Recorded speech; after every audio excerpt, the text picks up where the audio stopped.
Hey everybody, this is Ted Ireland. Welcome to Cancer Recovery and Spirituality. I know I've been playing with that title a little bit. I like it that way because then it's CRS, which is really one of the main things I have all the time anyway.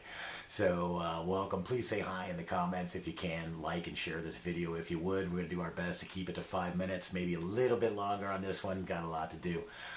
I wanted to do some music today. I had a song I picked out. I tried to learn it. I did learn it. I was able to learn it, but it's kind of a really rockin' song, and I don't really think I can pull it off with one guitar. So I'm not doing any music this week. I changed my message around a little bit, and my topic for today is the gospel according to Ted. This is going to be my opinion, my experiences, the things that I've done, the things that I've learned. But I think that there's some things that I want to talk about, and some things I think that need to be talked about. So sorry I'm a little late with the video. Thanksgiving and everything last weekend had me running a little bit behind. Life happens. But I want to jump into this. I belong to a society, a group of people that value an individual's relationship with God. There's a high value placed on that in the group of people that I associate with. It's up to that individual to seek out and define and discover that relationship. But there's a lot of help available if someone will ask. I think that organized religion has caused a lot of confusion and miscommunication about spirituality.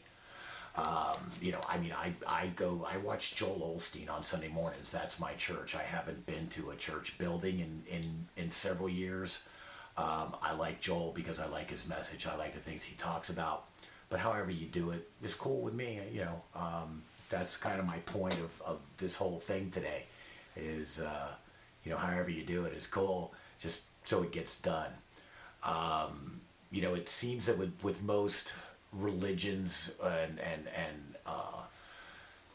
denominations that there's a prescribed right way to be in relationship with God and to think and to act and do this, don't do that sort of thing, which has its place, but there's not a lot of room for individuality.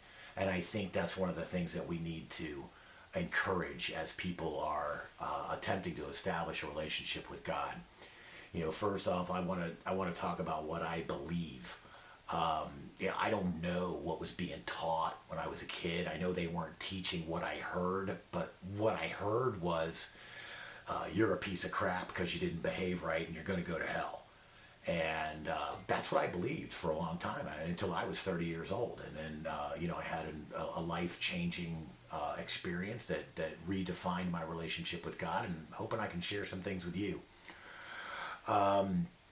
Basically, in my opinion, this is a synopsis. This is a real quick breakdown of how everything went down. All right. First of all, what I believe in a creator. I believe that God created us. He created this planet. He created the stars and everything else out there. If that's not true, life has no point. If we are just the end result of a random bunch of occurrences, then there's really no meaning to life, the way that I see it. But so he created people, and he gave them one rule. One rule. That's all there was, and we couldn't pull that off. We couldn't do it. We couldn't do one rule. So he let them flounder around for a little bit, wiped most of them out, started all over again, and found this guy Abraham, and decided he was going to have his own people, his own nation of people that would worship him and be his people and show the rest of the world what kind of God he is. And through the course of, getting out of Egypt and everything, Moses went up on the mountain and he came back with 10 rules. And we couldn't pull that off either. And the reason that I say that is because the nation of Israel, the Hebrew people, just have hundreds, thousands of laws. And the other thing that went wrong with all these laws was a very complicated sacrifice system. The sacrifices were designed to take the sin off of people and make them right with God, make their relationship right with God. And the best definition that I've ever heard for the concept that we call sin is anything that removes us from relationship with God. So we're supposed to be in relationship with God 24/7, all the time, thinking about Him, talking to Him, praising Him. That's where we're supposed to be. I don't do that. I certainly don't do that even close. But, you know, in an oversimplified example, if you're putting the batteries in your remote and you're not thinking about God while you're doing it, then textbook definition, then that's sin, you know? The whole point of this thing was to make people right with God, but it was so complicated. It was so complex. I mean, even the priests had to go into the sanctuary with a rope tied around their ankle, because if they did something wrong, God killed them on the spot, and they had to drag them out of the sanctuary by the rope. That's a pretty harsh system. So we couldn't pull this off. We couldn't make it work.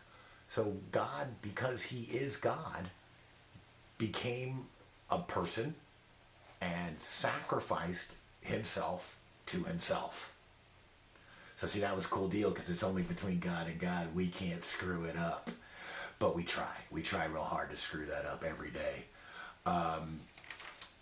The thing that I was thinking about is, that with these hundreds of laws and all the traditions, we still couldn't pull it off. So God decided to do it by Himself. And he, as I said, sacrificed Himself to Himself. The world calls that sacrifice Jesus. Now, I don't think that was His name. I really don't. If we were going to give Him a modern day name, I mean, this has been hundreds of years, we've been calling Him Jesus, I think it would be Joshua, because Yahshua means God with us. Very easily could become Joshua.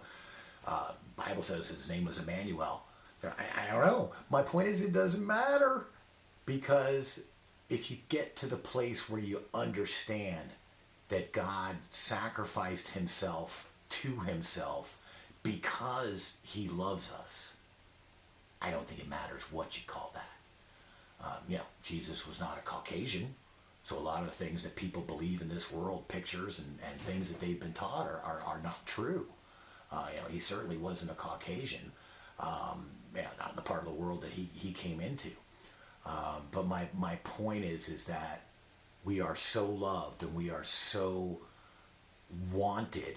God wants to be in relationship with us so badly that he did this thing, and He sacrificed Himself to Himself.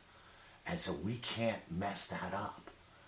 The problem is that this is what I think. I think that God reveals Himself to different people in different ways. And if we can get to this point of understanding, then what we call it is irrelevant, because we'll be living a completely different life. And the truth is, as we believe this, as we learn this, as we live this, we act better because we are being changed because of the relationship. I'm at 8.5 minutes, and I could talk about this for probably another 20 minutes, but I try to keep these to 5 minutes. Everybody watching this video, you are loved, you are valued beyond measure, and God has put in place a system to bring you home and bring you back into relationship with Him, and He did it Himself, so we can't screw it up. We can. We don't have to. We only screw it up because we choose to. And you are loved beyond measure. And if you're struggling with that, please reach out. Reach out to me. Reach out to somebody. I'll talk to you. I got lots of time. So that's something to think about. Let me know what you think. And my name is Ted. Again, please say hi, like, and share this video if you can. And I'll see you next time. Thanks. Bye.